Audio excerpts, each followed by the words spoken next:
The premise is reasonably simple, but hopefully quite gripping. So it is set on the South Island of New Zealand, and the west coast of the South Island is very rugged. It can be very bleak. The weather is notorious. Sometimes you can drive down the entire South Island and not see anything out your windows. The weather is just so fierce. And I just knew I needed to have it down there in the bush with the sea on one side, the bush on the other. And there's this tiny little village. I think it has about 300 people. In real life, it's a place called Hast, but I have fictionalized it to a place called Koraha, which is Te Reo Māori for wilderness. And in this little village, this child, she seems to be about 8, she stumbles out of the bush, like thick, dense, impassable bush, and she's dirty. She's got blood on her. Her clothes are ripped. And she stumbles into this local tiny little shop, and she won't speak to anyone. But the sole police officer who's there and some of the locals start to recognize her because she looks exactly like a child who disappeared 20 years earlier into the bush. And so the community start to wonder what secrets are in the bush, what decades-old secrets are hidden in the bush. And the sole police officer, you learn, was actually involved with the missing girl 20 years earlier, and he knows where she is, and she is actually in Scotland. But the rest of the village believe her to be dead. And he phones her up and he says, I think this child might have come from where we saved you from. We need you to come back and delve back into this past that you've been running from for 2 decades. And so she gets on a plane and she comes back and she helps this officer, Lewis, who was her childhood friend, go back into the trees and confront what's there. This plays on 2 things that the novel kind of looks at quite strongly. One is how reliable are our childhood memories. So the way that we remember things, how reliable are they to what happened? And for Effie coming back, she has built her past into this kind of horrible dark block in her mind that she doesn't even want to go into because it's so horrible for her. But weirdly, as she comes back to New Zealand and she starts to smell the trees, starts to be in the bush, she starts to question how real her memories are, or maybe if they're twisted, and has she remembered things more negatively or not. And so for her, it's kind of she's reliving her past in the present to try and figure out the truth. And then the other side of it is I've always been really fascinated with this idea that we carry the weight from our childhoods with us and that it affects who we are as adults, the whole nature, nurture, whether we're born evil, whether evil is created by circumstance.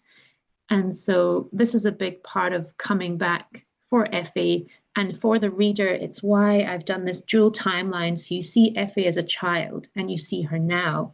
And hopefully you should almost be putting a mirror up to her childhood to see why she does the things that she does now and how they are justified. So yeah, so bringing her back, I knew it was going to be hard for her. Anya is a fascinating character because she is really the only one that has any concept of what might have happened, but she won't talk. So you get to see her responses to this new world for her, being in a village, being with civilization. So you get to see how she responds to it, and her responses are strange and odd, but you don't know why. And you're in the same situation as the police officer and Effie, because you don't know why she's acting this way, and it's trying to unpack that and make sense of what she's doing. So I just found her a very interesting character to follow. She was also a very complicated character to write because you're approaching childhood trauma and how a child would realistically react in those situations. For me, I think having had a background in primary school teaching and teaching in low decile areas with children who were coming from pretty hard homes into the classroom, I remember sitting with a little reading group of 8 people talking. Children were about 7 or 8 years old, and one of them just very calmly told me that her mum had shot her uncle the day before. And so, it's just children have a very different way of responding to some things that adults would find horrifically damaging, and yet children, I don't know, normalize certain things, whereas other things that maybe would not trouble an adult, a child can really fixate on. Child characters in psychological thrillers, because I think they just open so many opportunities. Sorry. So there's this scene where she's on the bridge, and this is a real bridge, and I knew I had to have this bridge in the movie, not the movie, sorry, the book. And there's just this scene where she's on the bridge, and rather than running back to the help of this local community, for her, in her child's view of the world, she actually finds more safety in the thought of running back to the bush. And again, this is hopefully a hook for the reader, because as a reader, you've built up in your head that she's come from something horrific. So why does she want to go back there? And Effie, who has this similar childhood experience, which now she's questioning, how negative was it? Was there positives? How has this affected me? She understands this. And so while you might be reading it saying, this is, what are you doing as a responsible adult? You should not be letting this child do that. But Effie's not a normal adult. She's an adult who's had this very affecting childhood. So she says, sure, let's go back.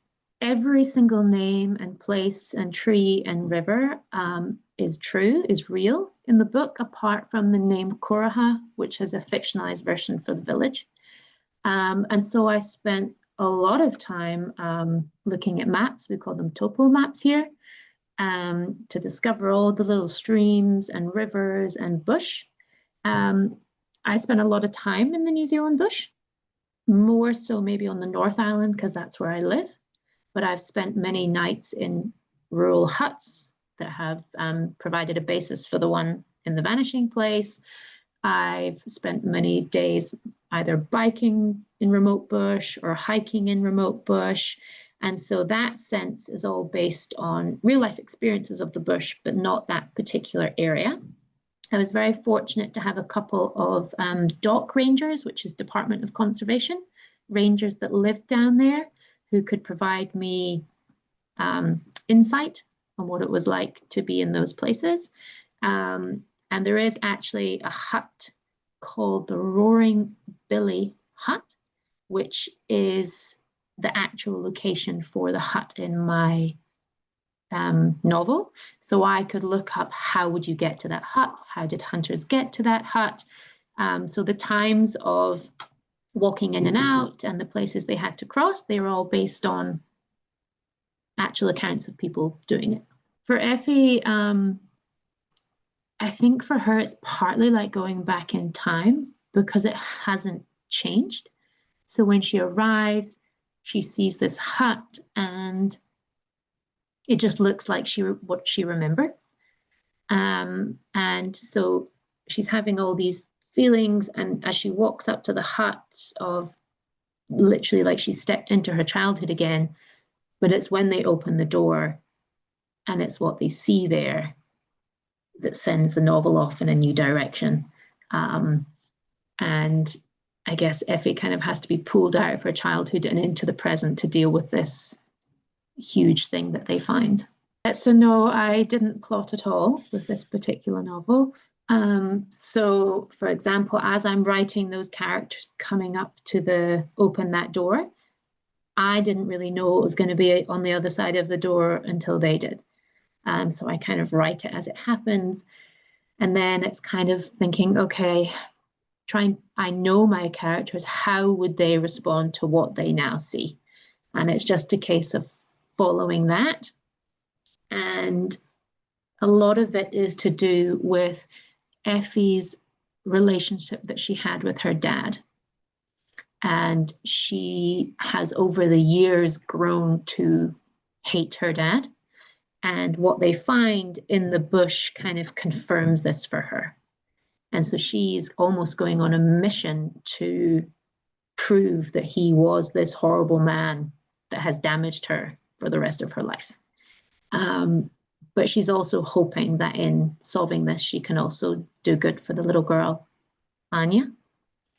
So, yeah, for Effie, she's just continuously treading this line between past and present, memory, reality, trauma,